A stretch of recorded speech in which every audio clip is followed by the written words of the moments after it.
Working the beat on the mean streets of New York City is hard enough, but it's got to be almost impossible if you're not properly energized. Having to fight your own coworkers who pretty much want you dead is hard too, but man, you just got to have your jolt of caffeine to start your day, and hopefully to avoid death, although it's probably not that good. Caffeine can't do that. But we can help with the caffeine part, because we have a sponsor, and they are Sparkplug Coffee. Sparkplug has the freshest, fairly traded, premium Arabica beans in the entire country of Canada.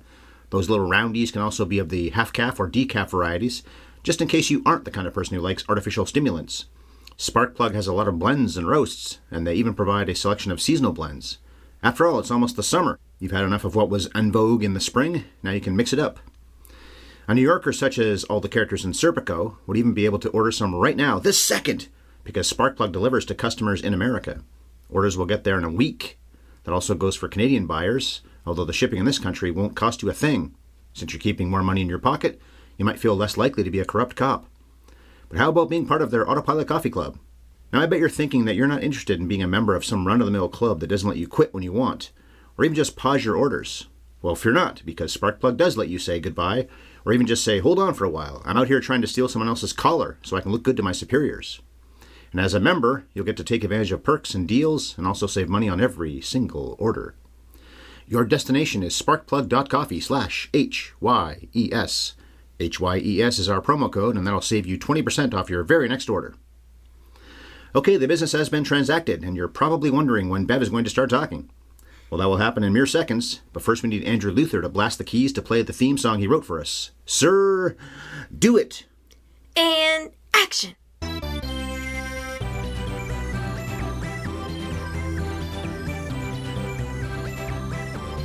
Have you ever seen Serpico? Welcome to the podcast, ladies and gentlemen, and thanks so much for tuning into this 516th edition of Have You Ever Seen? That's 516 episodes. We've been reviewing movie classics since March 2013, and we always dig into every nook and cranny we can think to dig into, so beware of spoilers. I'm the short brunette who goes against the grain. Well, sometimes. Paco Ryan Ellis. And here's the lady who likes funky hats, and there's a lover of sheepdogs. For that matter, all dogs. My wife, Bev. That's me. Probably parrots, too. You loved those sequences, didn't you, with his dog and his parrot? Yep, I did. His garden. Doesn't have a lot of peace in this movie, but when he's out in the garden with the dog, meeting the lady, Lori becomes his girlfriend for a big stretch of the movie. Pretty tranquil then. Okay, the coming attractions trivia for this week's picture, Serpico. Al Pacino has been nominated for Oscars for playing gangsters on several occasions, including twice for playing Michael Corleone. His Dick Tracy character was also a gangster, and he wasn't up for iconic work in Scarface and Donnie Brasco, so he could have had 5 nominations for gangster characters. Okay, fine, all the gangsters, we got those. How many times was Al up for an Academy Award for playing a cop? I think it was just Serpico. Correct! I was surprised when I looked it up that he never got the nomination for Heat. I would have disputed it if She's got a great bum! Wait, we're going to swear on this one. She's got a great fucking ass! He doesn't say fucking in that scene, but I just did. I think Cocaine should have been nominated for that performance. I think I only heard recently that he acknowledged that that's what he was playing, whether he was coked or not. I don't know if Pacino was a big coke guy. But anyway, he's saying that the character he was playing was on coke, which may explain why he says at the end, I'm going to go home and sleep for a month. Because he's finally not going to do coke anymore, and he's going to crash. I mentioned he was nominated 3 times, I think only 3 times, for playing gangsters, but he wasn't nominated for Godfather 3, and he could have been. I think he was good in that movie. Tony Montana and Scarface, like the movie or not, that's one of the most iconic things he's ever done. And this is one of the best things he's ever done for sure. This is a shame he wasn't up for Lefty in Donnie Brasco. Now, we haven't covered Pacino much in our entire podcast history. It's surprising. We did the 2 Godfathers for the original point of this project, which was the top 100 movies from the AFI lists. Then we did Godfather 3 about 3 years ago, and we did Dog Day Afternoon many years ago. But for you and I, that's it. Chris and I did Any Given Sunday for Scoring the Movies, and I think that's all I've ever covered for Al Pacino, and for you and I, just 4 times. So it's been a while. Okay, he's the guy doing his job. You must be the other guy. Was released nearly 50 years ago by Paramount on December 4th, 1973. Despite a large cast and a ton of location shooting, Sidney Lumet wasn't given a very big budget, so $30 million worth of box office receipts means the film grossed about 10 times what it cost to make. That's Sidney Lumet for you. Great director, knew how to make the most out of his budgets and his huge casts. Okay, Bev, please tell us what the movie's about and give us a skinny on Serpico. Al Pacino is Frank Serpico, an idealistic cop in the New York Police Department, surrounded by other cops who are all on the take. Serpico tries to quietly refuse to take part, but when he turns down his cut of the bribes, he becomes a threat to the overwhelming majority of cops in the department who are corrupt. After years of being repeatedly ignored by his superiors, Frank takes his complaints to the media, a move that prompts his fellow cops to put him in harm's way, getting him shot in the face for his transgression. Or, in a nutshell, easy revenue stream repudiated by a man without financial obligations. As he admits in the movie at one point, I've got no debt, got no family. Yeah, maybe that's why you don't have to take bribes. These other guys might have a good reason, although, yes, they're still corrupt, but there's a reason for it. One of the cops who's taking bribes has an extra secret apartment that he keeps just to hang out in. I'm not saying they're okay. It's good they're doing it. I think Frank has a pretty nice apartment. He has a dog. He has a girlfriend. He has a life. He seems to be doing all right for himself. Because his parents are helping him. His mother is, anyway. Okay, I'm doing it for my family is a BS excuse. A lot of bad people do bad things and say, well, I was doing it for my family. Including him in the Godfather movies. Yes. Well, I just think that's a fun angle on this, that this character acknowledges at one point. Doesn't have a family, doesn't have debts. Secondary nutshell, I hate hippies. And he's a hippie through a lot of this film. The movie's not that funny, but when he walks into the police station as a Hasidic Jew at one point, yes, we didn't laugh, but I can see why people would. Mr. Method, 1973. Okay, there are quite a few plaudits for Serpico. The Rotten Tomatoes numbers are great. 92% of the critics like the film. 8.1 out of 10 is the average. There are 49 reviews on the site and 88% of audiences. The numbers, so Box Office Mojo goes back to 75 or something. The numbers seems to go further back. They say this movie was 10th at the box office that year. The Exorcist and The Sting were number 1 and number 2, and we covered The Sting many years ago. And I plan to cover The Exorcist by myself later this year. The film was nominated for 2 Oscars. Pacino, we know, for Best Actor. Waldo Salt and Norman Wexler's adapted screenplay was also up for the award. Didn't win, of course. The winners were Jack Lemmon from Save the Tiger for Best Actor and William Peter Blatty from The Exorcist won for the adapted screenplay. Pacino and Lemmon were up against Brando, Nicholson, and Redford. Wow. That might be the greatest fivesome, if not the greatest, certainly one of, in the history of any one category. Another one on that list has to be 2019, when it was Pitt and Hanks and Hopkins, Pacino, and Pesci for supporting actor. And there are probably 5 or 6 other good examples, but that's one hell of a good example. Although Pacino and Nicholson were pretty new to the big star thing. Redford was new-ish, and Brando and Lemmon were not. Serpico is 84th on the top 100 cheers, so most inspiring. Not most cheerful, but most inspiring. It's a Wonderful Life was number 1. And Frank Serpico was 40th on the top 100 heroes and villains list for sticking by his principles. Atticus Finch was number 1, of course, from To Kill a Mockingbird. And this movie was nominated for the top 100 thrills. Wouldn't call it the most thrilling film of all time, but okay, a nomination's fair enough, I guess. You'd never seen this movie before. We saw it, I guess, about a week ago. What'd you think of Serpico? I liked it. Al Pacino is out of this world. Even in his impressive career, this really stands out. It's absolutely depressing how believable and relevant this film seems now, 50 years later. We mentioned this at a dinner party on the weekend, and somebody said that movie is not aged. At least the storyline and the ideas. It's almost quaint that all they're doing is taking bribes from criminals. That all it is essentially a protection racket for crime syndicates. Yeah, maybe $50, $100 here and there, that kind of thing. Yeah, that's the worst thing these cops are doing.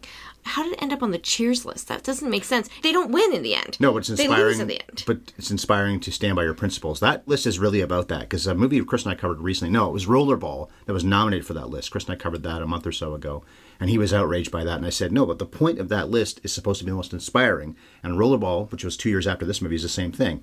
You got to stand by your principles, and no matter what happens, you got to make sure that you stick up for what you believe in. Hollywood loves that kind of thing. Okay. Even if you're wrong, they love that kind of thing. Serpico's right to stand up for these principles, but his reward for standing up for these principles is he gets shot in the face and eventually is driven out of the police department. There are some mild consequences after 10 years of his efforts.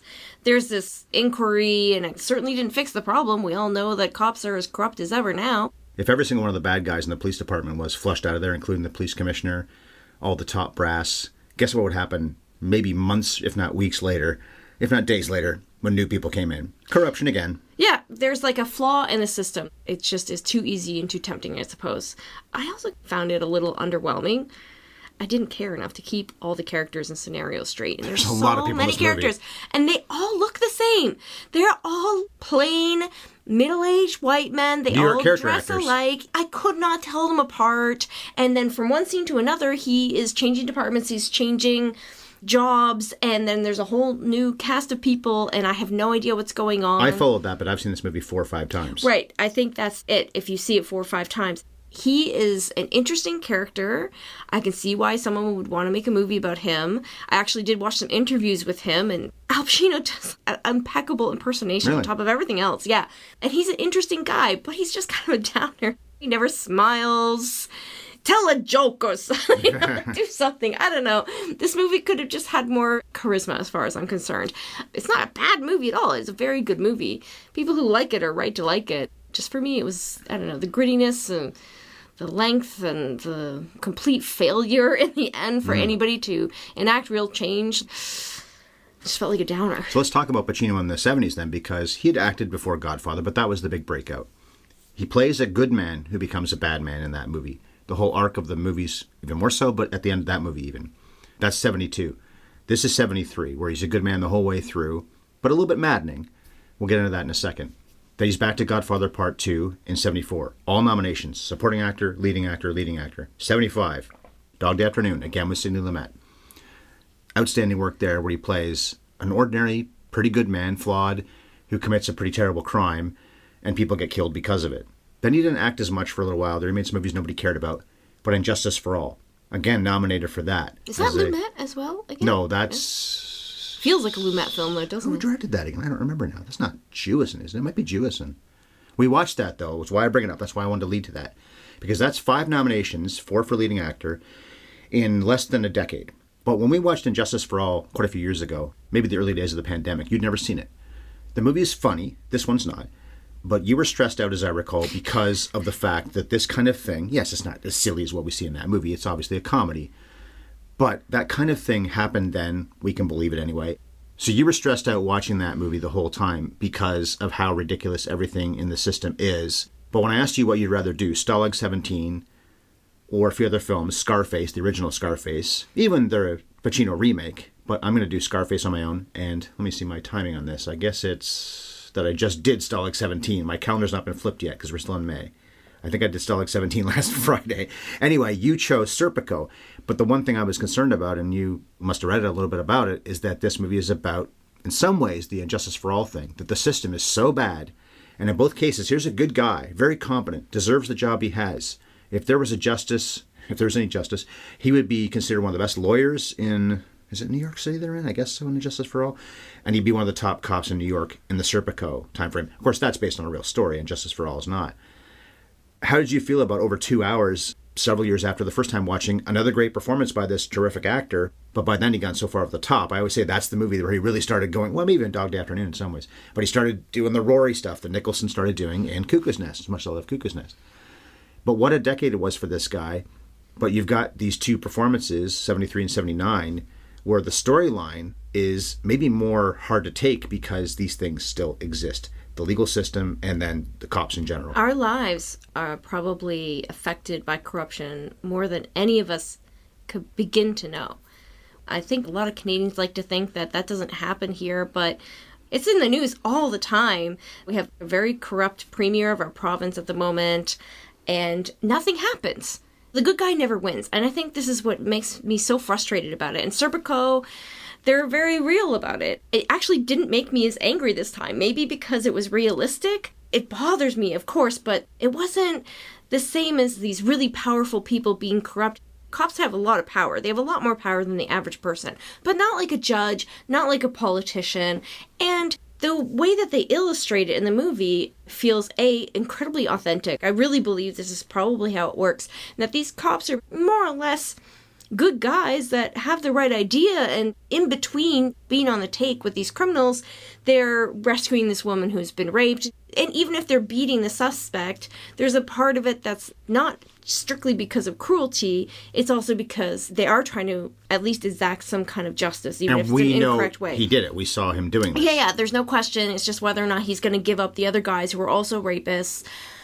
Is it a gray area, whether someone's corrupt or not? absolutely, of course, you can believe that these cops think they're doing the right thing. And when they take the bribes, it's from criminals who are not rapists. They're drug dealers. Do I think drug dealers should go to prison? Fuck no. It's funny how I'm like... You mean small time, I guess, more so. No, even big time. You could say, oh, well, the big time, they're responsible for murders. Well, yes, I think murderers should go to prison. That should always be illegal. Taking a stand, Bev.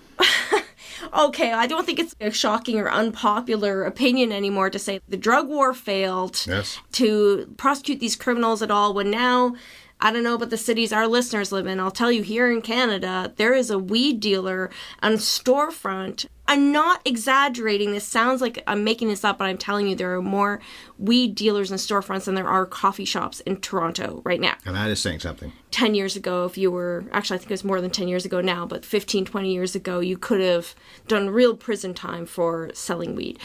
Anyways, all that to say, this is the kind of corruption that doesn't exactly keep me up at night. It's not what's in this film. Life. Yeah. What's in this film? Oh, you're getting kickbacks from drug dealers so that they can just carry on their business without being harassed by the cops. It's a protection racket, yeah, but it's just what happens when you make something illegal that shouldn't be illegal. And I 100% believe that most of those cops probably wouldn't have even gotten the idea to accept bribes, except there's a culture that they got into. Long before they started doing it. Exactly. So you see the way they're trying to just like, hey, Frank, listen, just take the money. You don't have to do anything. But as soon as he's on the take, then he is also corrupt, and so that protects them because there's the mutually assured destruction. I get that one. I agree with you on that. And I get the movie saying that too. Lumet, Pacino, everybody involved. There's also a practicality to it. The scene where they're all with him in the park. One of the guys even points out, give it to charity. If he does that, he's doing good with it. And that made me think of the scene in Lethal Weapon 2, when Riggs and Murtaugh are on that cargo container with a car and a lot of money. Murtaugh pulls some out and says, unfortunately, Donald Trump lotto. I could put all my kids through college without holding my hand. And Riggs, who's a good cop, I know it's Mel Gibson, but the character he's playing is a good cop, an honest person. Take it. Do some good with it. No, it's bad money. I can't do that. But there's a part of me that watched that movie last year, I think Christmas time, and thought, Riggs is right. This money's going to nothing good. What they do with it in that scene, of course, ends up in the water anyway. So it's unusable. Well, maybe people fished it out. But he could have done some real good with that money, as it turns out. I wouldn't want to be in that position because I know I would feel wrong and bad about taking money from a drug dealer or whatever the crime was. But I can see that in a practical way at 49 years old. And if Serpico had just taken the money and just given it to people that needed it, grabbed that money, seconds later, take it to an orphanage. I don't know what he would even do with it. It is doing some good. Yes, he's culpable, but then he's by that point in the movie knowing that they are not happy with him for not just playing ball with what is fairly small-time corruption. It's bad, but it's not like they're taking millions and millions of dollars. There is an element of practicality in everything. He's an absolutist. Most films about corruption, like in Justice for All, the corrupt judge is so corrupt. Definitely evil. Another movie that came out recently, a pretty good movie, Aaron Sorkin, The Trial of the Chicago 7, where the judge is so corrupt, Frank Langella plays him, and he's just over-the-top mustache-twisting villain. And it enrages me so much, because those people have power over innocent lives, whereas the corruption, I know it's not exactly a victimless crime, but it's not the same as corrupt prosecutors who will send innocent people to prison. Especially if they're black.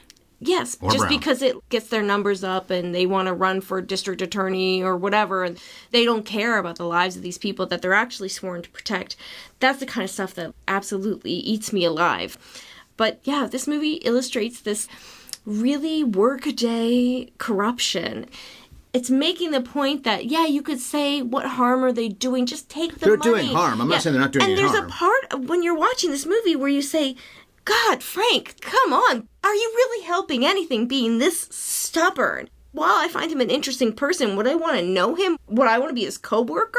I don't think so. Anybody who sees the world this black and white could be very frustrating. To be honest, if I was a cop in this precinct, I would probably be taking the money. I would just go with the flow because I'm not the kind of person that could do what he does. And the kind of person who can do what he does is probably a pill at the very least. Just in general, every day, yeah. Yeah, just in general. Well, part of the problem, of course, is they don't trust him, and that's why they get him shot towards the end. But that's when he's on the Vice Squad at the very end.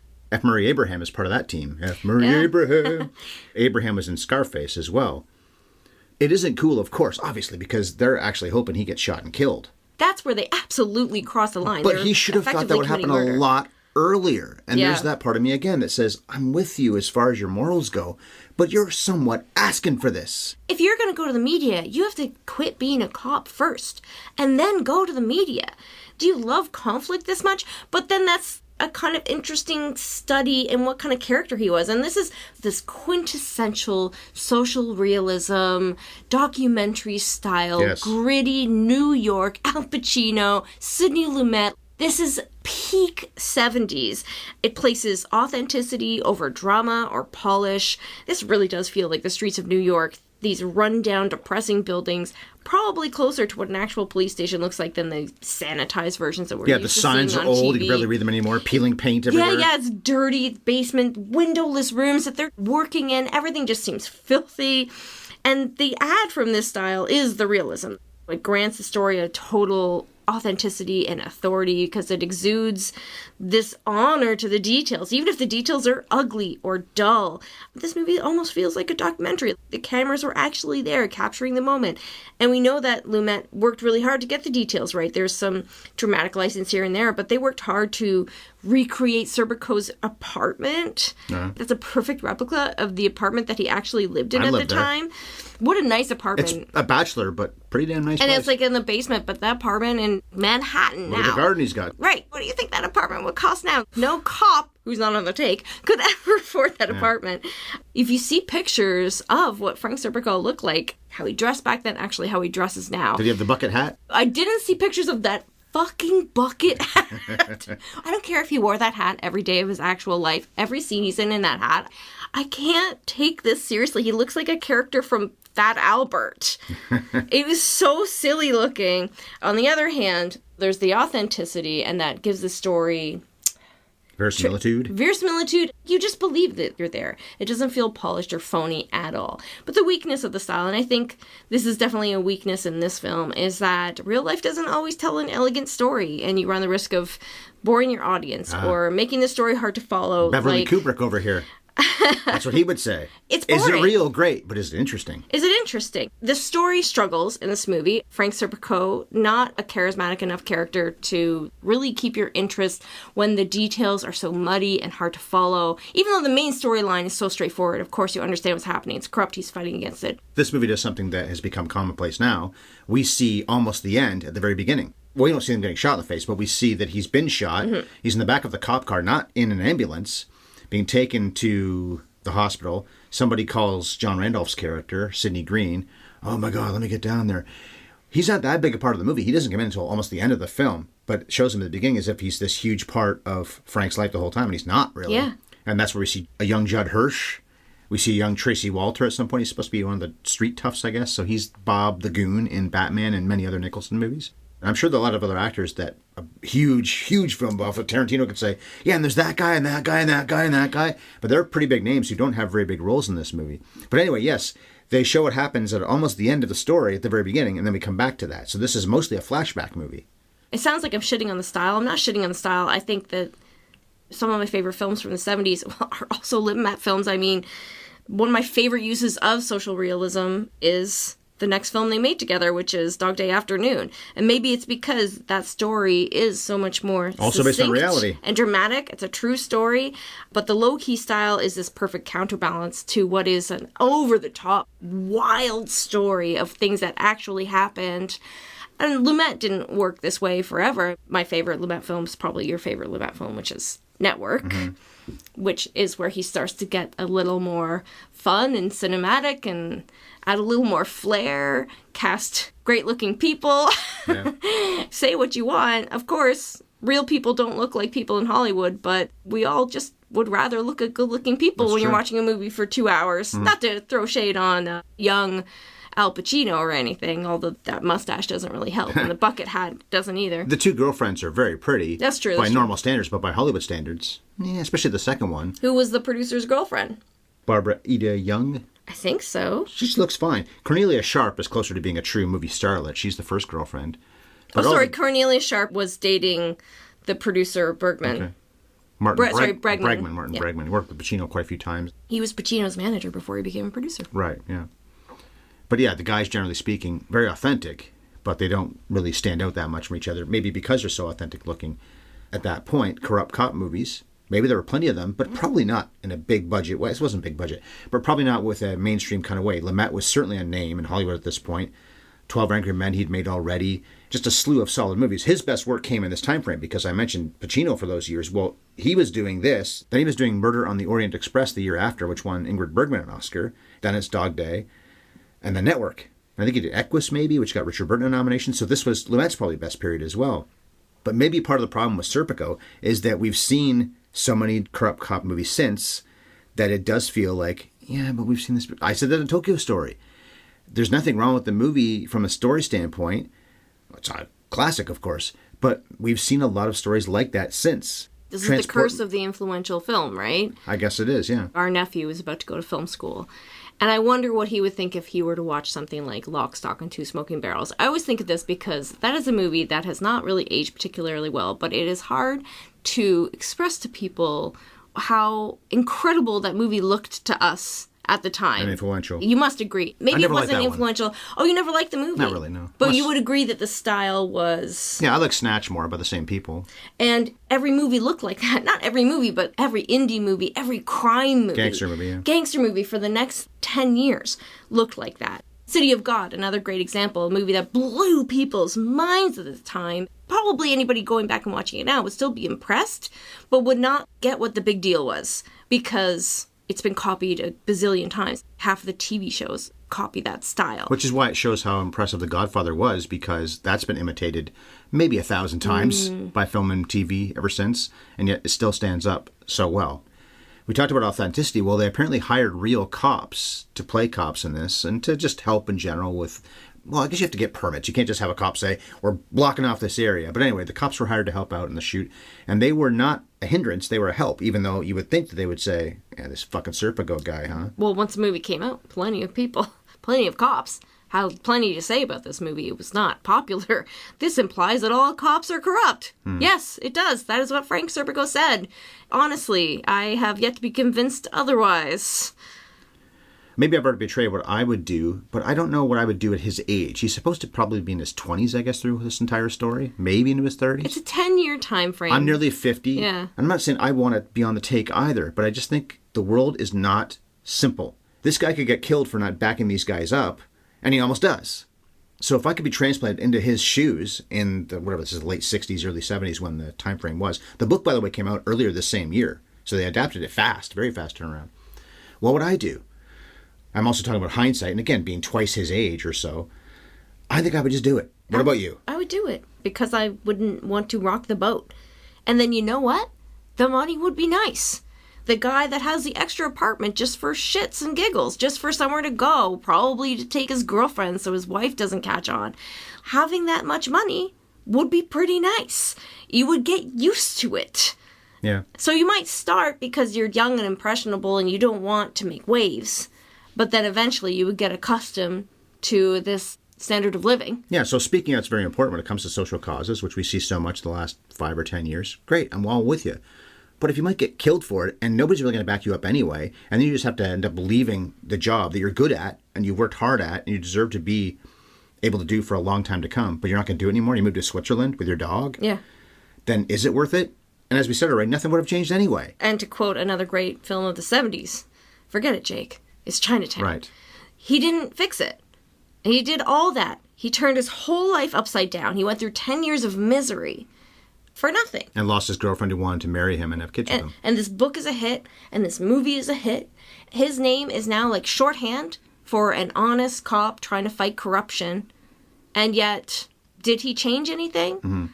This movie is, in a way, more responsible than most movies about corruption because he doesn't really fix it. In Justice for All, he has the big monologue, and then he wins in the end, right? In the end of the trial of the Chicago 7, we get a little title card saying, well, that corrupt judge got disbarred, and there was some consequences for the judge. Don't worry, we won in the end. But we don't always win in the end. There is still rampant corruption, and it's deep, and it's so ingrained in the system and how it works. It affects us in ways that we aren't even aware of. But at least Frank got to speak his mind at that last hearing at the, what was the commission? The Knapp Commission. He finally gets to speak his entire piece. He also got the NYPD Medal of Honor. But then he cries because it's almost like, I got the gold badge, I guess it is. But this, I almost died, and I really can't be a cop anymore if I can't trust these guys in the Vice Squad, which is probably always dangerous, especially in New York in the 70s. And one of the most important things is really early on, he's still just a beat cop.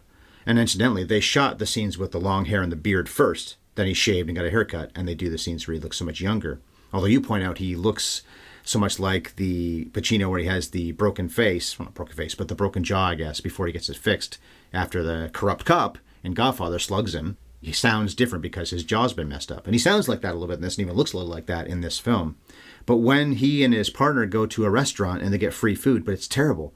Can I just get what I want? I'll pay for it. Don't rock the boat. Don't rock the boat. Yeah. Take the free, terrible food. You're not looking to get better food and say, oh, I'll strong arm you. No, I will pay for it. But no, you got to go with the flow. Right off the bat, you got to go with the flow. He gets collars, and the guys say, no, you can't have this because bigger guys have to get it. Or the other guys that shoot at him in the perp nearly hit them both. They finally realize, oh my God, it's Frank undercover. You just shoot the gun, you don't get identification or anything. But then he gives them the collar because, fine. One of the few times he ever caves.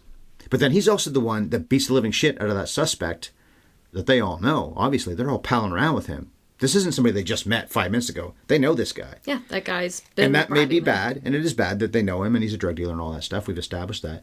But he's the one that wails on him. But earlier in the film, when he's still just a beat cop, he watches the rapist get his ass handed to him.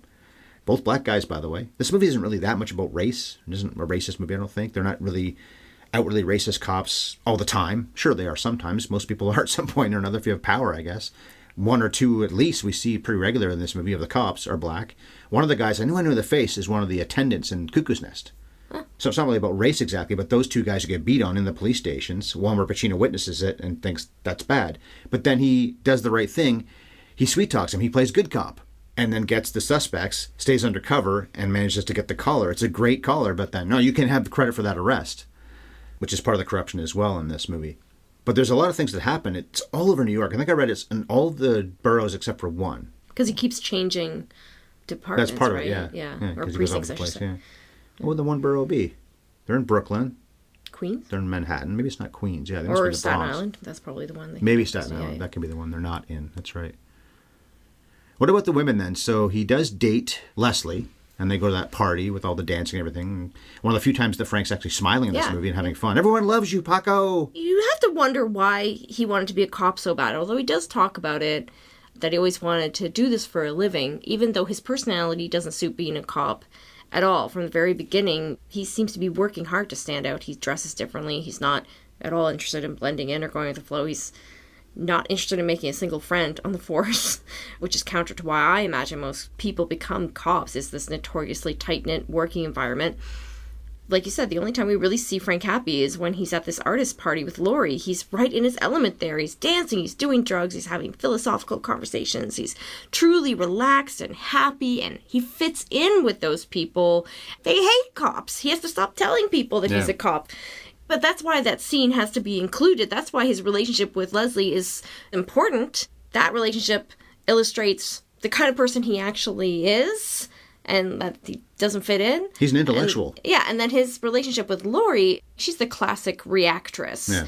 She doesn't have that much of a personality beyond pushing back at him. He's a tough guy. He can't express his feelings through anything except anger and frustration. So you need a woman around to express the emotions for him and raise the emotional stakes because, God forbid, male lead character breaks into tears and freaks out or something. So you get his girlfriend to do it instead.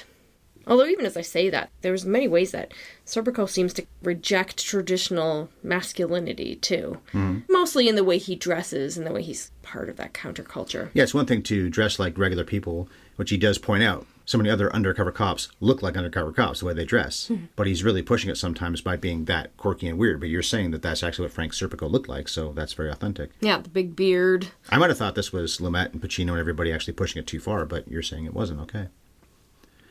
Well, Frank has a lot of scenes through, I guess, most of the movie with Captain McClane until finally he says he's going to go outside the police department and McClane blows up at him. And it says on Wikipedia that he's the one that tells the other cops that Serpico is going above their head. So this isn't even IA anymore, which is bad enough. A lot of cops hate internal affairs. This is talking to the press. Eventually they talk to New York Times. He and Tony Roberts, who's such a big part of this movie. Roberts is probably the second most important character, but he's not second billed. Look at the IMDb list. He's something like eighth billed or something like that. But when they go to the New York Times, even before that, I think that's when McClane basically sells him out. And I wasn't really sure on that, but that's what it says on Wikipedia. And didn't you get the impression that McClane was never going to help him? He kept telling him, be patient, be patient, be patient. And then all this time is passing. It's been a year and a half. And he hasn't gotten anywhere. And I felt like McClane was always just waiting for him to get bored and move on. That could be. But then when they do talk to the New York Times, that's, of course, when he gets transferred to Vice and he gets shot. He mentions at one point, too, he lost hearing in his left ear. I don't know if that's supposed to have been permanent. But if it was, then there was a lasting problem from this, not just him losing the job he wanted to do and his faith in humanity and in cops, but he's physically altered forever if he didn't get the hearing back. So we talked about Pacino's credits earlier on in the podcast. A big thing that he's been doing for so long, maybe the last 20 years or so, are TV biopics of famous people. He's won Emmys for some of them. He's covered so many famous characters. He played Phil Spector, Jack Kevorkian, and Joe Paterno, and many others, I'm sure, as well, in TV projects in the last 20 or so years. And he finally worked with Marty Scorsese and Quentin Tarantino in 2019, the same year. He was Jimmy Hoffa, another real-life person, in The Irishman, and he was in, a small role at least, in Tarantino's Once Upon a Time in Hollywood. He also went fully method in this movie, which makes sense. So many actors did at that point. And they say he acted according to his character's mood, which must mean that he was almost always down. They make it sound like he was happy that day, he was sad that day, he was mad that day, he was hungry that day. But this guy's almost always angry. I read that when he was preparing, he would walk around New York dressed in character, and that he even once tried to arrest a truck driver because the truck was spewing too much exhaust, and he was enraged, and he went and he arrested him. I'm like, oh my God, could you imagine? What a crazy person. You're under arrest. It's funny, too, hearing the Pacino voice in the 60s, John voice, another one. They both sound so different in this time frame than they ever did in the 90s and so on, and certainly now. I think smoking must be the culprit there. Newman also, his voice changed somewhat. But Pacino, it's one of the biggest changes of all time from the Godfather Serpico Dog Day days, where he has a more high-pitched voice, to that gravelly thing. And I think it's Alec Baldwin to point out he actually sounds more like a Southern dandy, or even a Southern woman, the last several years. I'm not going to do the impression, but I heard Baldwin say that and thought, I think you're right, because he did the impression of him. I thought, you're onto something. He's changed again. I mentioned Tony Roberts has a pretty big role in this. He's in a lot of scenes. He's Bob Blair. He was in Annie Hall. We covered that for the Top 100 project a long time ago. And many other Woody Allen films. I thought he was the kind of guy you'd see in so many films you recognize, but it wasn't that many I really recognized. Good actor, though. Jack Kehoe. He is Tom Kehoe. He's the one who's pressuring Frank the most, and is the one who actually basically threatens him by saying, I forgot how he worded it, but at one point, it feels like, you haven't played ball all this time. Now you're going to play ball, right? Right? That felt like an abject threat. He was the eerie kid in The Sting the same year. He's the guy who's always rubbing his nose in Redford, so he's a pretty key part of The Sting in 1973. Biff McGuire, who is Captain McClane, was in the Thomas Crown Affair in 1968, did a lot of TV. John Randolph, who is Sidney Green. He's one of the fathers in Christmas Vacation, so he's either, I think he is Chevy Chase's dad. It's either him or Beverly D'Angelo, but I think it's Chevy Chase's dad. And he was the voice of John Mitchell in All the President's Men a couple years after this. Barbara Ida Young, who does play Laurie. This was her debut. She mostly did TV. I wouldn't say we really missed out that much acting more. Although Cornelia Sharp has an awful lot of charisma, and of course she's good looking. You see her naked in the tub. I like the way they did that because, yeah, I love seeing boobs in any movie. But it just felt normal and organic. They're just sitting in the tub talking about how, I'm going to marry this guy unless you marry me. And then we never see her again. So obviously she went off and married the other guy. I always say nudity is best used as vulnerability, and she's being quite vulnerable with him in that moment because she's asking him to choose her, and he's like, oh no, not really. She's putting herself out there. She's gone. And then Laurie also is so vulnerable later on, but he won't commit to her either. Cornelia Sharp was in The Way We Were, which I covered a couple of months ago by myself. She's only made 14 films in total. And F. Murray Abraham, of course, was in Amadeus. We covered that for the AFI films. The Grand Budapest Hotel. Lumet we've covered so many times before. He did 12 Angry Men, Dog Day Afternoon, Network, The Verdict. We covered that last year. Before the Devil Knows You're Dead. We covered that last year also. And we recently just watched Running on Empty. We just watched it because we wanted to see it. It was on TCM or something. I recorded it. It was great. Another pretty damn solid movie. Great I had cast. never seen it before. Oh, Judd Hirsch, that's right. He's the dad in that. And as I said before, he's got a small role in this. Right. And his movies have so often had huge casts of character actors. Network certainly does. So Lumet was a job creator, especially in New York. The writers Wexler and Saltu were nominated for an Oscar. Wexler wrote Saturday Night Fever a couple years after this. And then Waldo Salt had won an Oscar for Midnight Cowboy, another very authentic New York movie. Yeah, 3 very New York movies. And they based it on Peter Moss's 1973 book. We mentioned Martin Bregman produced it. This was his first movie as a producer. He did work on Dog Day Afternoon and Scarface, both Pacino films and many other Pacino films. And Dino De Laurentiis was an executive producer on this picture. The movie's 185-1. We watched the solid-looking DVD that I've owned for quite a long time. Cinematographer Arthur Ornitz also shot Requiem for a Heavyweight. Pretty good Mickey Rooney and I think Jackie Gleason movie from the 60s. And also Death Wish a couple years, or maybe the year after actually, this. Oh, I'm going to shoot you in the face.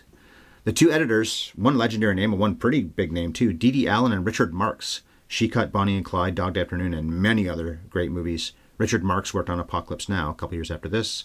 And the composer, I know you weren't a fan of the music, but Mikis Theodorakis? Theodorakis? Oh, that must be it's it. Greek. Yes. He worked on Zorba the Greek, and also, well, I guess it's pronounced Z in the States, but Zed in Canada, which was in the 60s. Did a lot of Greek television as well. So you didn't like the music, but what did you think of the cinematography, the editing, and even the writing for that matter, which was nominated for an Oscar?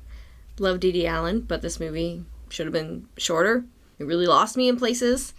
Cinematography, typical for the style, but the dullness got to me after a while. And the score, I hated with all my heart. As the film was being completed, Lumet went back and forth between whether or not he wanted the film to have a score at all. It should not have had a score at all. But ultimately hired Theodorakis to compose something for it. I read that he wasn't present for the spotting sessions because he was busy, and I will go to my grave wondering how Lumet went from not wanting to score at all to wanting this out-of-place score seemingly randomly placed in scenes throughout the film at a distracting volume. And it actually made me angry because it was ruining perfectly good scenes. It was distracting, and I'm not alone. Many critics pointed out how bad the score was, including Vincent Canby of the New York Times, who called the score redundant and dumb. Guess which movie didn't have a score at all? Dog Day Afternoon. It had that music in the very beginning, which you could argue is them listening to it on the radio in their car before they go into the bank. But otherwise, there's no music in the movie unless maybe somebody plays music diegetically in a scene. Otherwise, no tunes. I mean, how do you feel about the score? I didn't really notice it the way you did, but I don't dislike the scores the way you do. I don't have a problem when they're big and operatic sometimes. Oh yeah, one other thing I see in my notes here. Laurie smokes, I think it's pot, in Frank's place when Frank's home. So that's okay. That was still a crime in 1973 to smoke pot. And you talked about him doing drugs at the party with Leslie. Yeah.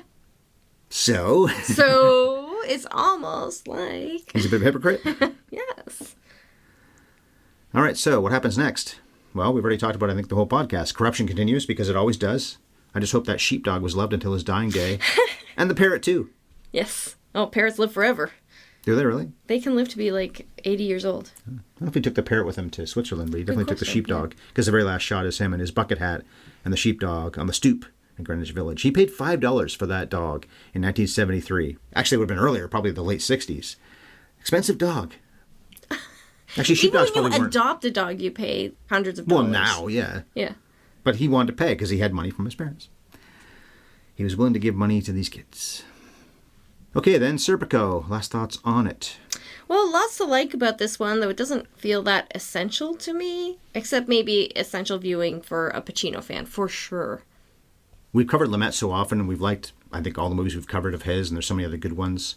He was a terrific director, and this is the Pacino people remember when they think of him at his best. Well, I guess a lot of people do love the yelly, screamy guy, or even the guy who's done the real-life people on TV so much, and I guess in movies, too. There's a real-life guy here. But this is probably the Pacino that's at the best. Godfather Part 2, one of my favorite acting moments of all time, is when, "It was an abortion, Michael. This must all end." The look in his eyes, I could see Pacino actually literally killing her in that moment. "You want to get real, Diane Keaton? I'm going to kill you for saying that." Because he was outstanding in the 70s. He and Nicholson, that was when they were more minimalist. They didn't start yelling and screaming until a few years after this time frame. He was my favorite thing about The Irishman, a movie I didn't really like very much. Yeah. But I thought he was acting circles around all those other guys. First time with Marty. And he could have been in Goodfellas. He could have played Jimmy. Oh, wow. Mm-hmm. And he regrets turning that down, I guess, too. So anyway, Serpico doesn't have a swift pace exactly, but it is 1973. But it's a fascinating character study of an unbending man of principle, who I don't always agree with. Well, I agree with a lot of the principles, but he is maddening. He's lucky they didn't try to get him killed a lot earlier, because it's awesome to be an idealist, but you also have to be practical. But the movie's based on reality, so they had to be true to the guy, too, I guess. Good movie. Osha liked it more. But then it's fine, actually, to not just watch a movie and say, I agree with you, point over, rather than, yes, I can agree with you and think you've got a point, but also find you irritating. That makes for probably a better movie in a lot of ways and a better podcast. And it is 50 years old, so maybe I would have looked at it differently. I probably would have looked at this movie differently 20 or 30 years ago. I'm very glad it exists. I think it's probably the most authentic illustration of what goes on and how corruption works on that entry level. Yeah. It's funny, too, I've been talking this whole podcast about how you gotta bend and that kind of thing. And yet I'm the kind of person that if I found a wallet or even a $20 bill in the street, I wouldn't feel like, hey, mine. If I see John Smith in there and I can find John Smith, here you go. Glad to help out. I've returned a wallet full of money before, yeah. So I think I'm the kind of person... Integrity counts, but... that would be like this guy. But that's like robbing a person like you, not taking money from criminals. It's almost like the underground economy. But even they are taking from, I think, we're back to the beginning of the podcast. Yeah. This movie is a loop, though, in some ways. But they're taking money, I think, from shopkeepers who aren't criminals exactly, but it's as a protection racket, which is what's going on in things like The Godfather. That's what the mafia does. Right. I think it's some of the same things that they're doing here. They're going to pay it to somebody. So I don't know. Yeah, I don't know. If that's the point of the film, to leave us with that ambiguous, I don't know, feeling, it's incredibly successful. Okay, that was Serpico. Next Monday, the date will be June 12th, and we'll harshly change gears. And talk about a Harold Lloyd silent comedy classic, which we just watched a few hours ago, Safety Last. The coming attractions opinion question for another S movie here, Safety Last. One of the most famous stunts in movie history is Harold Lloyd hanging on the hands of a big clock in Safety Last, although having just watched it, that's such a small part of that whole stunt sequence. Yeah. But it is a very famous image. It was a legitimately dangerous scene to film, too. The whole thing was. People may remember what my favorite stunt in movie history is, because we've talked about it quite a few times before. What is yours, Bev? Yours, listeners. Yours, whoever. All right, so for the answer to that question, check out next week's podcast about Safety Last. You obviously already know how to find us, but let me remind you to please favorite or subscribe wherever you listen. You'll always be the first to know when a new episode comes out, and you will also have access to our archive of hundreds of episodes that are available for free. We're both on Twitter. I'm at Bev Ellis, and Ryan is at MovieFiend51, or you can reach us by email. Have You Ever Seen Podcast at gmail.com. You can also find our podcast now on YouTube at HYES Ellis. And to enjoy freshly roasted premium coffee delivered straight to you in Canada or the US, please go to sparkplug.coffee/HYES and enjoy a 20% discount. One last promotional thing. I just realized this right now. I should mention this, that in 2 days, Chris and I post our last ever Scoring at the Movies episode. We'll be talking about Rocky Balboa. And as I said, we did do Any Given Sunday way back at the beginning of that podcast, the only time he and I covered a Pacino movie. All right, so as for this one, I've had it with all the nonsense in Toronto. Let's get a sheepdog and move to Switzerland. What do you think? I'm sure they have no nonsense there. If we do that, we'll rent a start. Yeah. And cut.